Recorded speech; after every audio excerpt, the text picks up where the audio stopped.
RVers make easy targets. They really do, and when seconds count, the police are minutes away. So in this video, we're gonna share how you can protect your family when you are RVing in a dangerous situation. A lot of you guys are gonna judge the heck out of me when I tell you that I carry 5 firearms whenever I RV. We were 6 months into RVing, 2018. Mercedes and I went into Yosemite National Forest, and we were attacked. We had somebody on the roof of our RV, middle of the night, while we're laying on our bed, heard a big bang on the roof, and it sounded like somebody was walking around on the roof. That was probably the most scared I've ever been in my life, because now I will never be unprepared. When you can't call 911 and you're out in the woods by yourself, it's terrifying. Welcome back to the RV Odd Couple. My name is John. And I'm Mercedes, and long story short, we found freedom, independence, and adventure when we RV'd this beautiful country. And in this video, we're gonna do something we've never done before because we've been afraid of being censored, and we're throwing it out the window because now it matters more than ever to teach others that don't understand how much danger you can be in when you're out there RVing. As you can see, we are pulled up over here. Check out this sweet spot. So that's our tow rig. There's our Class C, and we are pulling over for the night. We're gonna share with you all the tools that I use. Mercedes calls them my freedom tools. They're called freedom tools, wink, wink. And I'm gonna tell you how many I actually carry with me, where I carry them, and how we prepare when our senses are heightened and we're concerned about the area we're staying in. And the thing is, we make easy targets. Why? Because you see out-of-state license plates and you're traveling and you don't know the area, you're not familiar with it. And most RVers are over 60 years old. They got money. They're driving around in these nice rigs. Easy targets. Right, and a lot of us, as we're in transit, we'll stop at a Cracker Barrel or a Walmart, or the case that just happened last week, and a rest stop, and those can be so dangerous. This is not the world that our grandparents grew up in. This is not even the world that we grew up in. This world is unpredictable. A lot of the safety preparations that you can take, you can do them before you even set out on your trip. 2 quick things. Number 1, share your location with somebody you know and love and trust. Like, they should know where you are at all times. Number 2, and I know this is best case scenario, have a plan. Like, if you have a plan and you know how far you plan to drive each day, that should help you avoid those sketchy areas and those uncomfortable situations. Now, we know that it's not always realistic for things to go to plan. Things happen. Yeah, we get that, but it'll increase your odds of staying safe. All right, John, my security man keeping me safe. We've parked. We've found our location. What do we do? It's called situational awareness. You go on hyper alert, right? Your senses come alive. You are looking, your head's on a swivel. You're looking all around you. You're seeing what could happen, what might happen. You're looking for your way out. So we're scouting the area for a couple things. Number 1, we're looking at lighting. Just the light alone is a great deterrent for thieves. The other thing we're looking for, hopefully there's cameras. That's why we like the Walmarts and Cracker Barrels, because you know cameras corporations have cameras everywhere. But then another thing we're looking for is, you know, if we were gonna have to leave quick, is it easy to get out?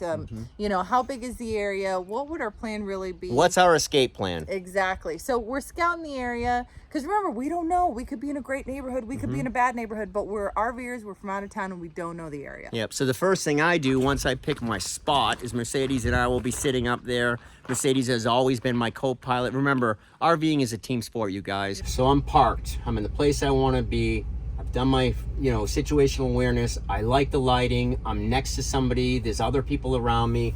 I decide I'm going to stay for the night. Once I make a decision I'm staying for the night, then I will shut off my vehicle and pause. Don't do anything. Just kind of sit there. For us, we pray, typically. We'll look around the rig. Now, one of the things we love about our Class C, from the 5th wheel we used to have, is we don't even have to get out of the vehicle, right? It's one of the benefits of having a Class A or Class C or even a van. You don't even need to get out. If I had taken care of my checklist at my last stop, my tow vehicle should be locked. All of my luggage bays should be locked, and everything's is secure. There's absolutely no reason for me to get out of this rig if I don't want to. I can actually put my slide out. I can start my generator from inside. For us, I do like to do one more walkthrough to double check everything, because I'm old and I forget things. And typically Skippy has to go to the bathroom. We got to let Skippy out to go pee. And so what we'll do is once we've set, we pause, kind of looking at the whole surroundings all the way around 360 of where we're at, see no movement. What I'll do is I'll tell Mercedes and Sage to stay inside the rig. Skippy will come out with me, and Skippy and I will do our walk around. So John's outside and he's, you know, marking his territory along with the dog, doing whatever it is that the men do when they're outside. What am I doing inside? Well, I have a 6. I'm keeping an eye out too, making sure that I don't see anything that makes me uncomfortable. I'm getting us set up and ready for bed. Now, I'm going to say this. I can't believe I'm going to say this, but it's real. Okay. If I'm really concerned about where I'm staying, I will sleep fully dressed in the clothes I have on. And I think the ladies will understand what I'm saying. I'm inside. I'm keeping an eye out. But I'm inside of a locked RV. So I know this sounds bad if something were to happen. He's on his own, folks. But I keep the RV locked because I know he would want me to keep the RV locked. And then he'll knock, or actually, if I'm paying good attention, I know that he's coming up to the door. I can unlock it for him in time. But we are a team. We are in tandem, because at the end of the day, when you're RVing, you and your spouse or whoever you're RVing with, that's who has your back, right? My wife and I have a rule that if anything ever happens to me outside the RV, her responsibility is to protect Sage and get the heck out of there. I'm going to have to fend for myself. And it's just a rule we have. Now, would she actually do it? I hope so. No, I hope you would do it. I would honk the horn like crazy. No, I would make us a really unattractive target and honk the horn while calling the police. You know what I mean? Yeah. Because then Sage would never forgive me. I left Daddy at a rest stop. Like, I know you say that and all, but no, you go, I go. Yeah, I know, but we do have a rule. I'm glad you just told me that. You were just honest. We have a rule that if I'm outside... That's a rule I'm going to break. I'm going to honk the horn and I'm going to call 911. You really do love me. No. So Mercedes has got my back. Mercedes is in the RV watching where I am and looking. We both have radios. We always have radios. So Mercedes can talk to me. I can talk to her. She sees something that I can't. She's going to let me know. Incoming from 3 o'clock, right? There's somebody coming up from behind you. Okay. Now, as far as firearms go, and I believe every American, I think it's our responsibility to actually carry a firearm. There's not very many countries left in the world that allow their citizens to carry firearms. And I believe it's one of our biggest responsibilities as, you know, law-abiding citizens in the United States, not just to protect ourselves, but to protect our neighbors. So the 5 weapons I travel with is I travel with a .45, my favorite gun, but it's a little too bulky to carry in my pocket. And then I carry a 9mm, a 380, which is really small. A lot of people like that to carry in the pocket. I carry a shotgun and a .45. Those are the firearms that I carry with us at all time when we travel. So I always have a firearm locked in my vehicle, both this vehicle and my tow vehicle. They stay there locked up.